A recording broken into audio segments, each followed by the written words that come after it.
Aleluia, aleluia, aleluia, aleluia, aleluia, aleluia. É preciso vigiar e ficar de prontidão, em que o dia o Senhor há de vir, não sabeis não. Aleluia, aleluia, aleluia, aleluia, aleluia, aleluia. O Senhor esteja convosco. Ele está no meio de nós. Proclamação do Evangelho de Jesus Cristo segundo Marcos. Glória a vós, Senhor.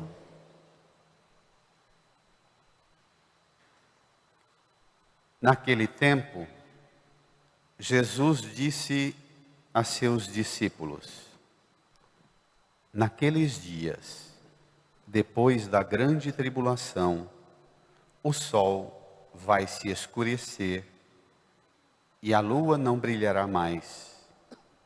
As estrelas começarão a cair do céu e as forças do céu serão abaladas. Então vereis o Filho do Homem vindo nas nuvens com grande poder e glória. Ele enviará os anjos aos quatro cantos da terra e reunirá os eleitos de Deus, de uma extremidade à outra da terra. Aprendei, pois, da figueira esta parábola. Quando seus ramos ficam verdes e as folhas começam a brotar, sabeis que o verão está perto. Assim também, quando virdes acontecer essas coisas, ficais sabendo que o Filho do Homem está próximo às portas. Em verdade vos digo, esta geração não passará até que tudo isto aconteça. O céu e a terra passarão, mas as minhas palavras não passarão. Quanto àquele dia e hora ninguém sabe, nem os anjos do céu, nem o Filho, mas somente o Pai. Palavra da salvação. Glória a vós, Senhor. Aleluia, aleluia, aleluia, aleluia, aleluia, aleluia. Sentados num tempo de silêncio, supliquemos o auxílio do Espírito Santo, pois só Ele pode dar-nos a plena compreensão da Escritura. Peçamos a sua ajuda nesse momento.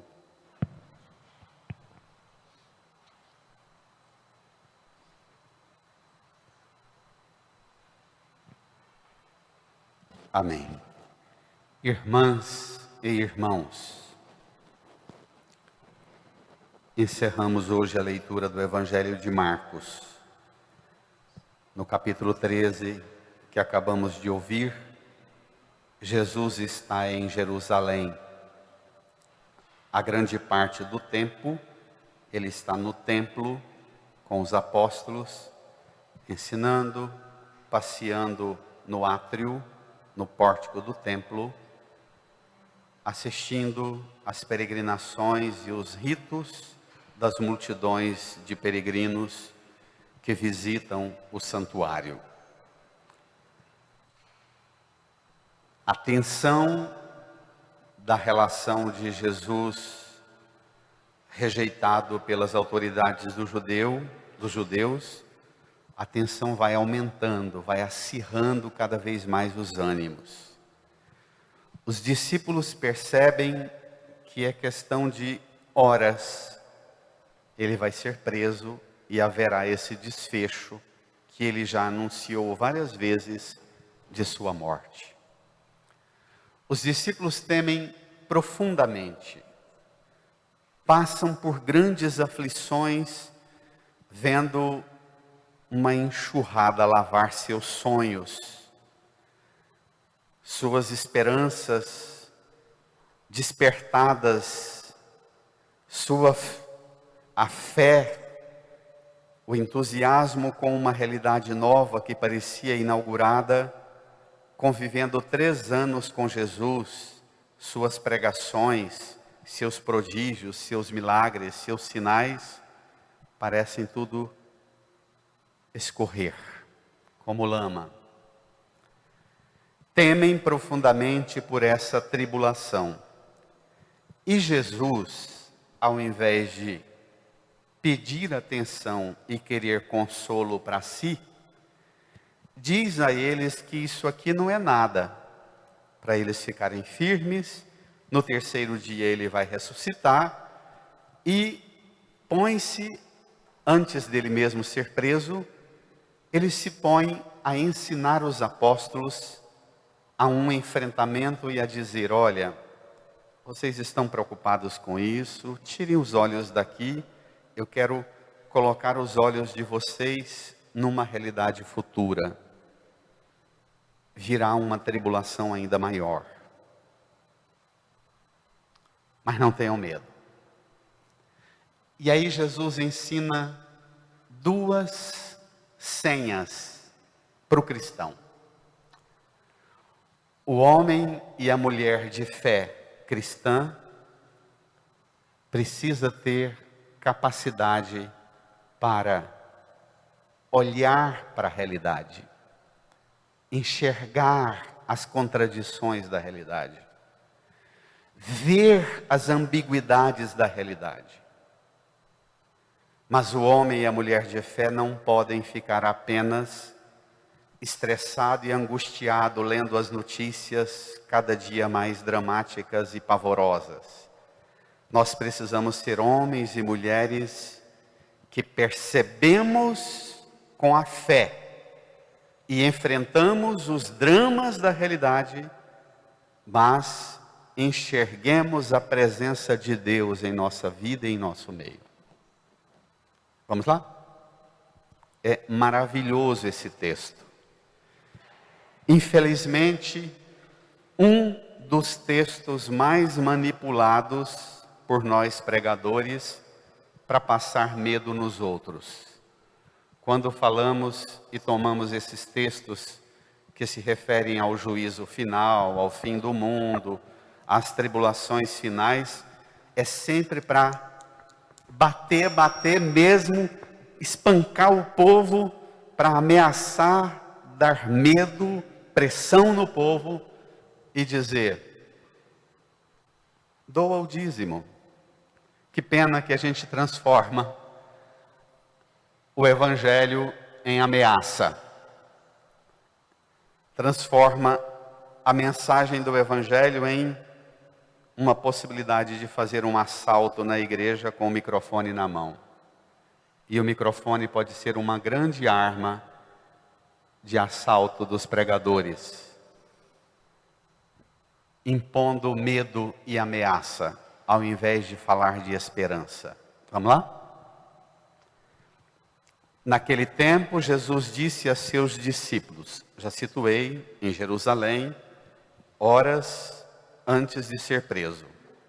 Jesus falando não da sua prisão, mas da tribulação futura. Versículo 24, leiamos. Naqueles dias, depois da grande tribulação, o sol vai se escurecer e a lua não brilhará mais. As estrelas começarão a cair do céu. Leia mais devagar. E as forças do céu serão abaladas. Naquele dia, naqueles dias, depois da grande tribulação, não é ainda a tribulação, depois dela vem a grande tribulação. Passada a grande tribulação, aí o sol vai escurecer, a lua não brilha, as estrelas começam a cair, as forças do céu serão abaladas. E Jesus olha para os apóstolos e para nós, e Ele sabe que às vezes a gente passa por isso na vida. O sol escurece. O sol de nossa vida perde o brilho. A lua de nossas poesias, de nossos afetos, a lua de nossos encantos deixa de brilhar. As estrelas de nossas empolgações, de nossos encantos, as estrelas de nossos afetos, as estrelas de nossas satisfações parecem cair. E a gente começa a perguntar: é mesmo que tudo acaba? É assim a vida? É esse o fim?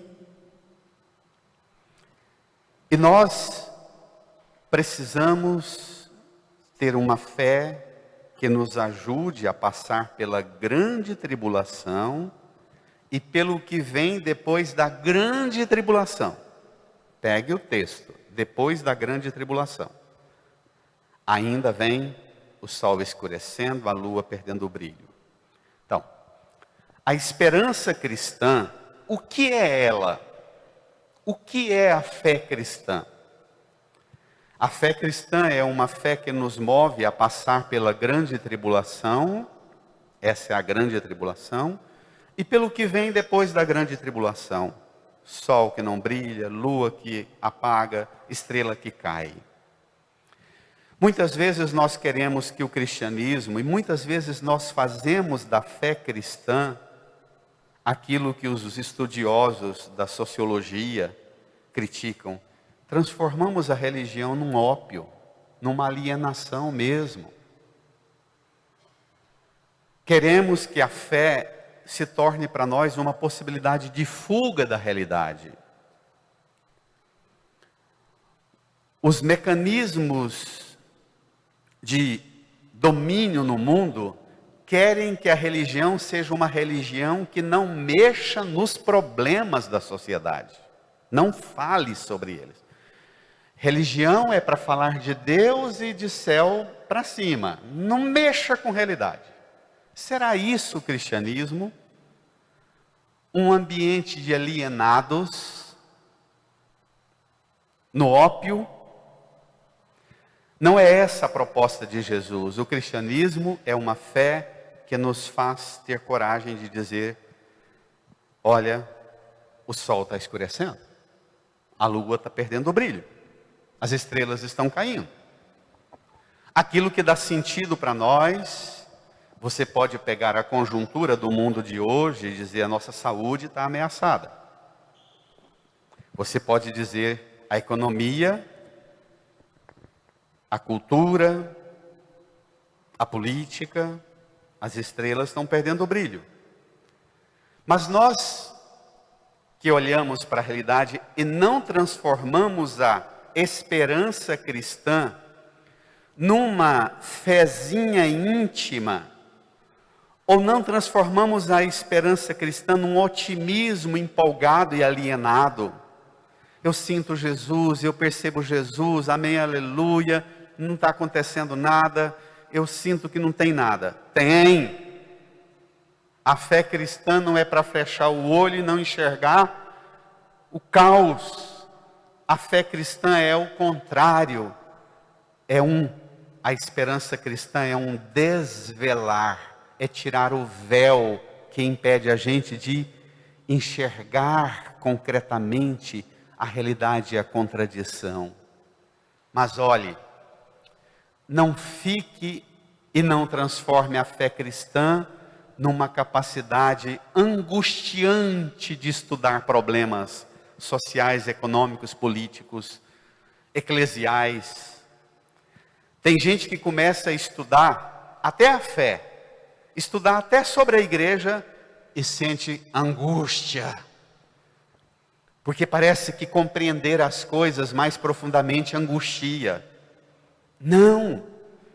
A capacidade nossa, a inteligência, a capacidade de compreender as coisas, de enxergar as contradições, não deve se tornar para nós causa de perda de sentido para a vida, pois é exatamente quando a inteligência iluminada pelo Espírito Santo nos torna capazes de compreender a gravidade da tribulação e das realidades que nos envolvem, é aí que nós devemos pegar vigorosamente a segunda graça que Cristo oferece. A fé cristã nos torna corajosos para enfrentar e estudar a realidade. Mas a fé cristã nos torna também capazes de, versículo 26. Então vereis o Filho do Homem vindo nas nuvens, com grande poder e glória. Pronto, é assim. É um olho na realidade e um outro olho no céu. Não fique só estudando o problema das contradições, das ambiguidades, dos pecados. É um olho na realidade e um outro olho no céu. Veja o Cristo, com grande poder e glória, vindo nas nuvens, vindo ao seu encontro, para te ajudar a enfrentar essas tribulações.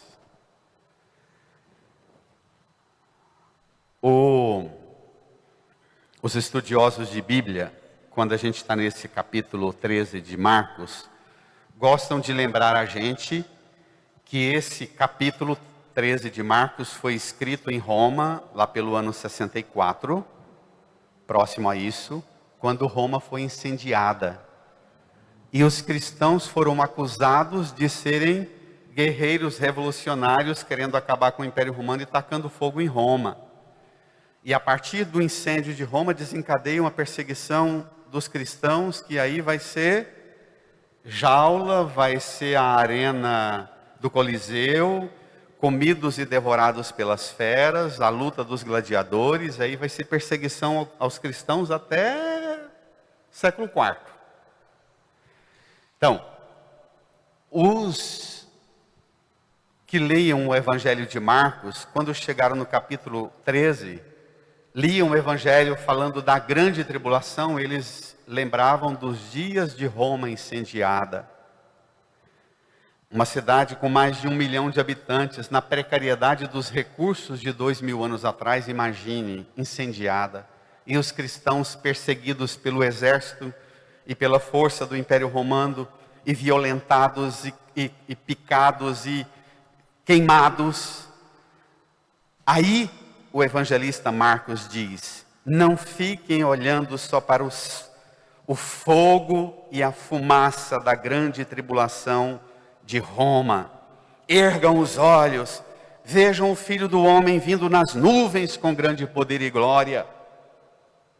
Fé cristã é esta força que move o homem e a mulher a serem capazes de chegar em qualquer ambiente e enxergar o que tem de bom aqui, mas enxergar também as contradições, os pecados, os erros, os equívocos, apontar para os erros e depois levantar o olhar e dizer: e é Jesus, com grande poder e glória, que vai ajudar a gente a vencer esses erros, essas fraquezas.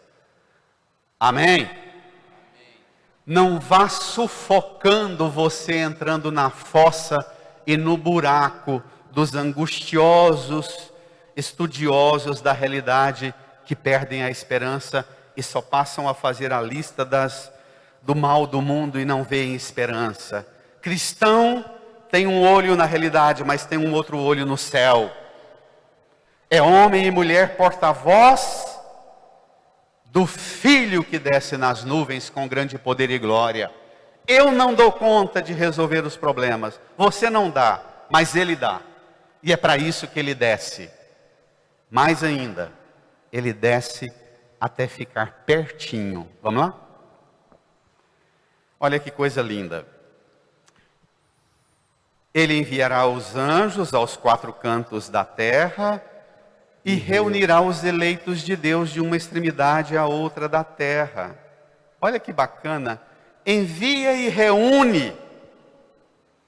Ele não vem para aumentar a tribulação, ele não vem para aumentar o medo, ele vem para reunir os eleitos.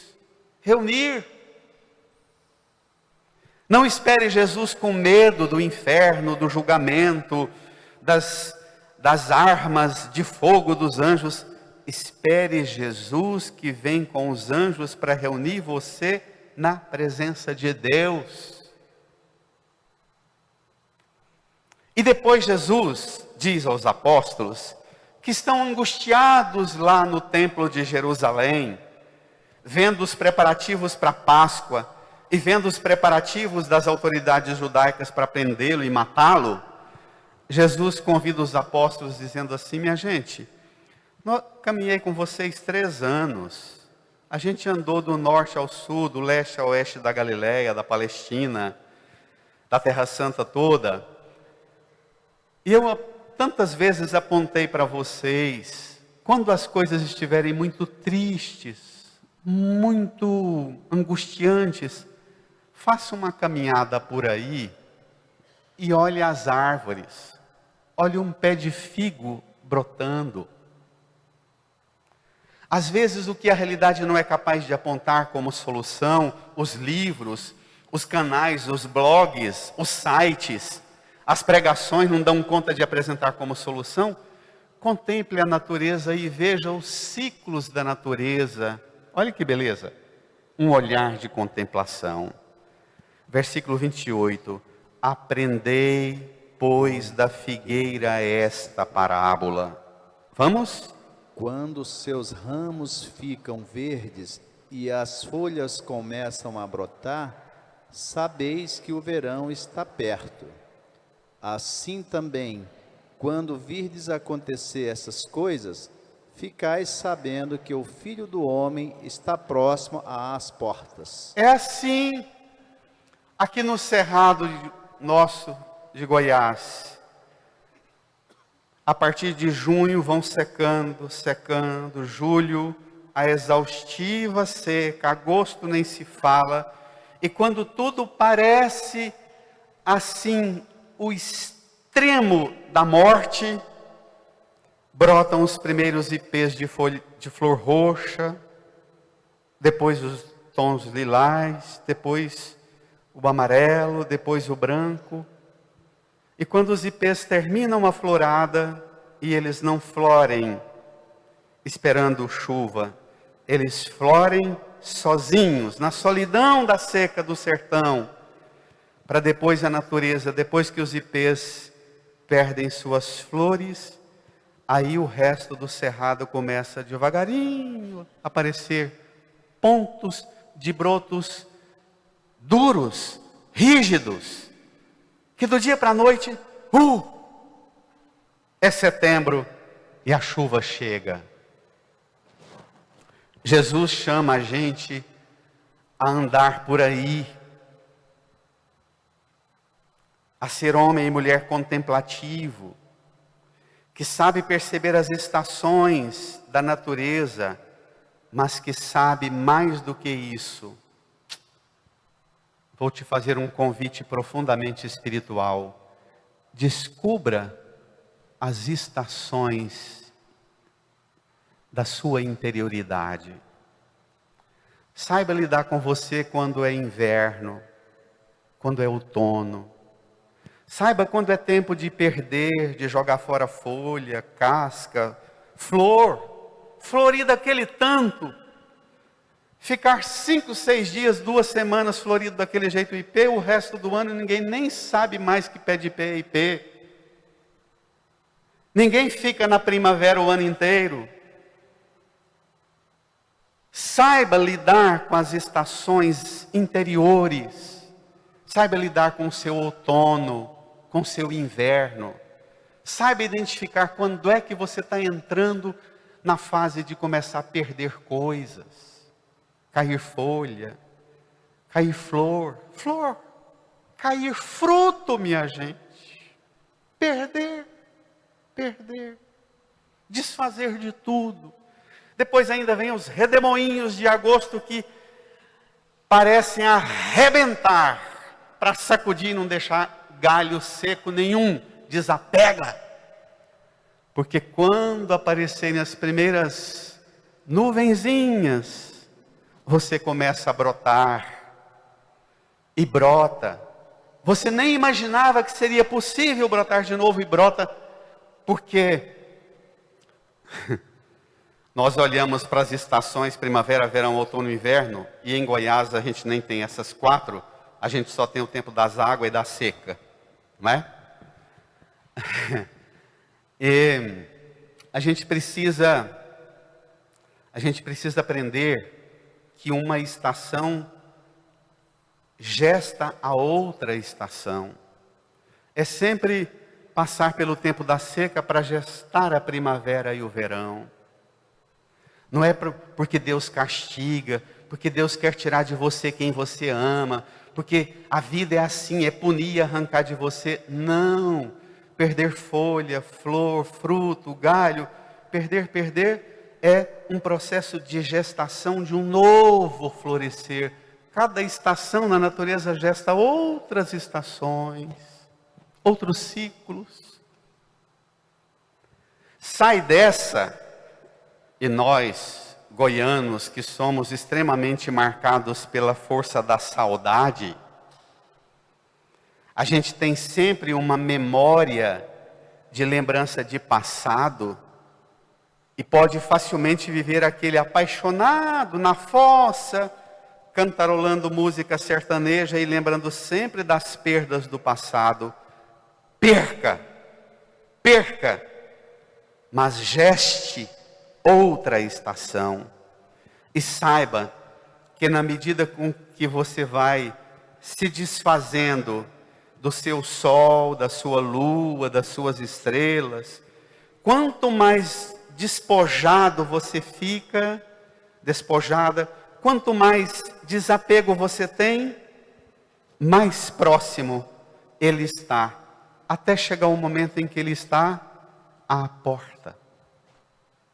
Sabe que essa semana, com esse texto, eu convivi com esse texto a semana inteira e marcou muito profundamente esta ideia. O Filho do Homem está próximo às portas. É isso que o cristão, a cristã guarda. O Deus em quem nós cremos e confiamos é um Deus que está próximo de nós, que está em nossa porta. Um bispo muito querido, idoso, contava para nós num retiro que acompanhou um líder da diocese dele durante muito tempo, que colaborou em muitos serviços. Depois aquele homem foi acometido por uma doença grave e foi degenerando.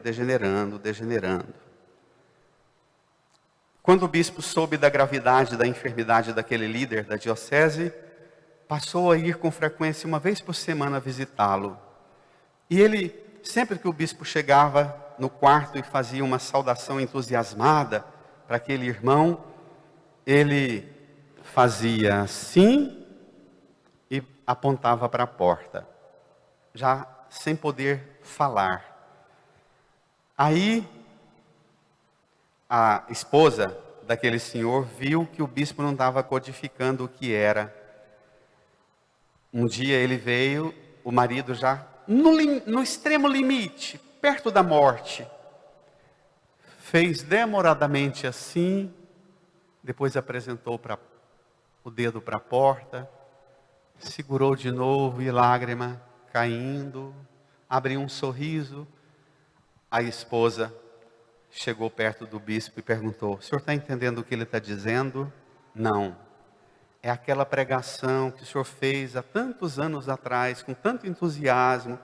Quando a tribulação vier, sabei que Ele está próximo, está à porta. Aí o bispo começou a chorar, de emoção, de saber que a fé é isso. A fé é você sentir que Ele está próximo, está à porta quando a tribulação, quando o seu sol perder o brilho, quando as estrelas começarem a cair, quando a lua não brilhar mais, Ele está próximo. Porque Ele não está próximo, porque está brilhando o seu ouro, o seu dízimo, sua oferta, não. Ele está próximo de você, exatamente a hora do seu inverno mais doloroso, a hora que você não tem nada para oferecer, nem para você mesma, nem para você mesmo, é a hora que você sente mais fortemente, agora é a hora dele. Amém? Isso é fé, isso é esperança cristã. Não é um entorpecente, alienante, que te faz não ser capaz de enxergar ou de passar por tribulação e por sofrimento, de perder os seus sóis, as suas luas e as suas estrelas. Perder compõe essa caminhada cíclica e evolutiva da vida, até chegar à altura mais alta do céu. Irmã, irmão, encorajemo-nos a enfrentar as nossas tribulações. Jesus é a aurora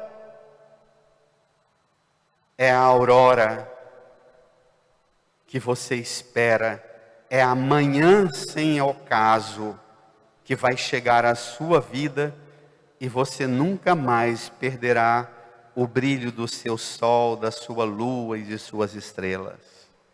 Versículo 31. Para você ser homem e mulher, movido por essa esperança,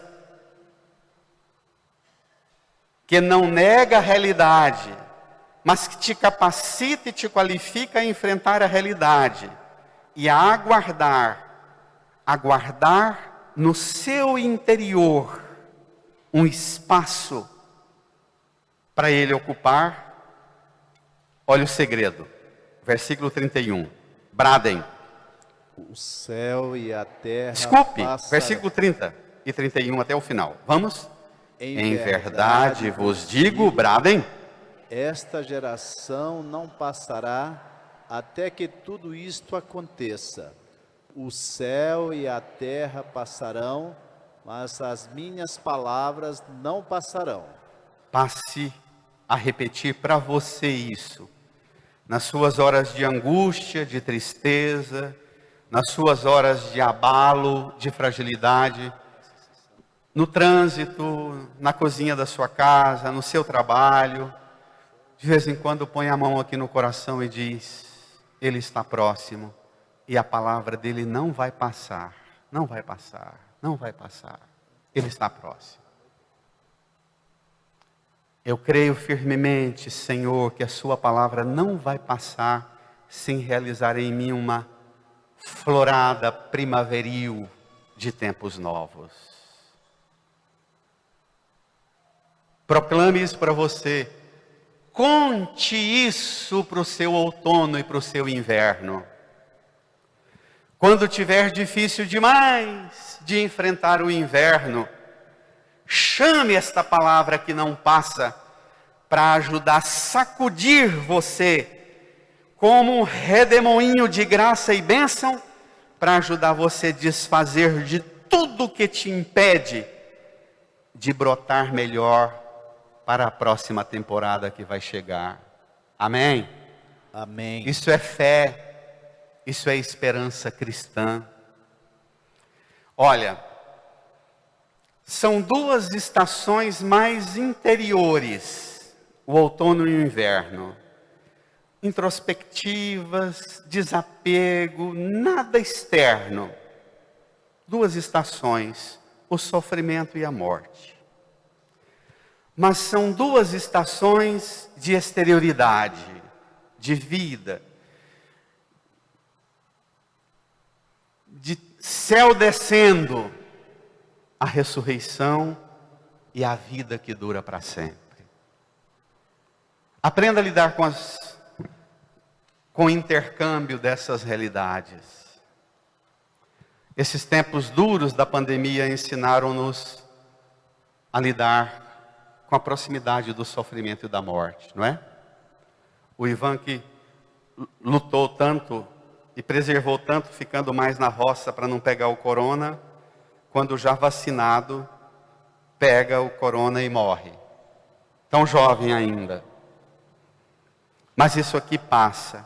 O mais importante é fazer como Jesus, também permitir que a nossa vida aqui passe para um florescer eterno na ressurreição e no reino dele. A última palavra da Bíblia é Maranatá. Vem, Senhor Jesus. O cristão, ao invés de ter medo da vinda do Senhor, o cristão, ao invés de ser um assombrado com as pregações ameaçadoras dos pregadores que falam do fim do mundo e do juízo final e passa medo em todo mundo, o cristão, a cristã é aquela que, enxergando os problemas graves da realidade com um olho, com o outro olha para o céu e diz: Maranatá, vem, Senhor Jesus, vem. Incline a sua cabeça, olhe para os escombros da sua vida, olhe para as desesperanças da sua vida, olhe para as tribulações da sua vida, da vida do mundo, da sociedade, do planeta. Olhe para as grandes crises da humanidade e sobre os escombros das grandes tribulações pelas quais o homem e a mulher passam, invoque: vem, Senhor Jesus, vem, Maranatá, vem, Senhor, faz surgir um tempo novo, uma primavera, um verão novo de esperança, sobre os escombros das grandes tribulações, sobre as ruínas de nossas almas, machucadas, feridas, entristecidas por tantos invernos, tantos outonos. Vem, Senhor, vem, vem nas nuvens, faz chover graça sobre nós e faz-nos brotar uma vida nova, uma alegria nova no seu amor. Fale com Ele. Vem, vem, vem, Espírito Santo, transforma minha vida. Quero renascer.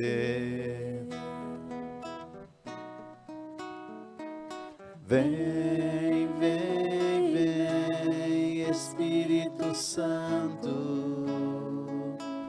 transforma minha vida. Quero renascer.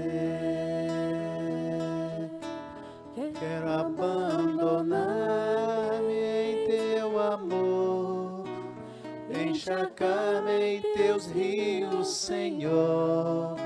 Derrubar as barreiras em meu coração. Quero abandonar-me em teu amor, encharcar-me em teus rios, Senhor. Derrubar as barreiras em meu coração. Fiquemos em pé. Vem, vem, vem, Espírito Santo, transforma minha vida. Quero renascer. Vem, vem, vem, Espírito Santo, transforma minha vida. Quero